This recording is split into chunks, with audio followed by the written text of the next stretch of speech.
ఖచ్చితంగా గెలిచేది బీజేపీ పార్టీయే, కిషన్ రెడ్డి అన్ననే. హ్మ్. వేరే పార్టీకి ఛాన్స్ లేదు. హ్మ్. ఇంకోటి ఏంటంటే కిషన్ రెడ్డి ఎందుకు గెలుస్తాడు అంటే ఆయన చేసిన అభివృద్ధి అసలు ఉంటుంది. హ్మ్. ఇక వేరే పార్టీల గురించి మాట్లాడడం మనం వేస్ట్. హ్మ్. అంటే ఓకే.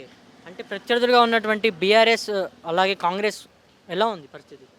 వాళ్ళ గురించి మాట్లాడి టైం వేస్ట్. హ్మ్.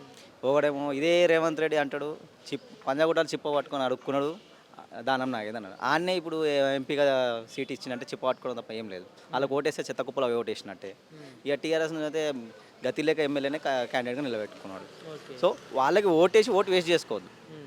మనకు పనికొచ్చే ఓటు కిషన్ రెడ్డి అన్నకి వేసుకొని అభివృద్ధి ఏందో చేసి చూపిస్తాడు. ఇప్పటికీ ఇన్నో ఆయన చేసిన అభివృద్ధి అందరూ చూస్తూనే ఉన్నారు. హ్మ్. దేశంలో మోదీ అభివృద్ధి కానివ్వండి, ఇక్కడ మన అభివృద్ధి. హ్మ్. సో ఖచ్చితంగా గెలిచేది కిషన్ రెడ్డి గారు.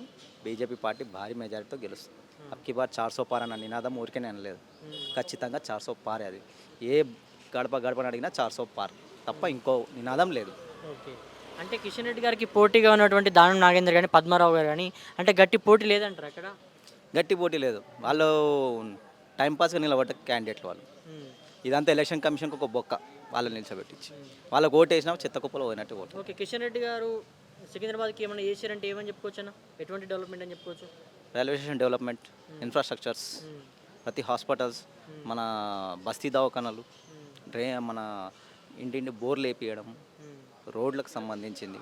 కరోనా టైంలో ఆయన చేసిన సేవ ఇంత అంతా కాదు. హ్మ్. ముఖ్యమంత్రి పోయి ఇంట్లో పండుకుంటాం 90 ml. హ్మ్. కానీ కిషన్ రెడ్డి గారు మా ప్రతి ఒక్క హాస్పిటల్ తిరిగారు.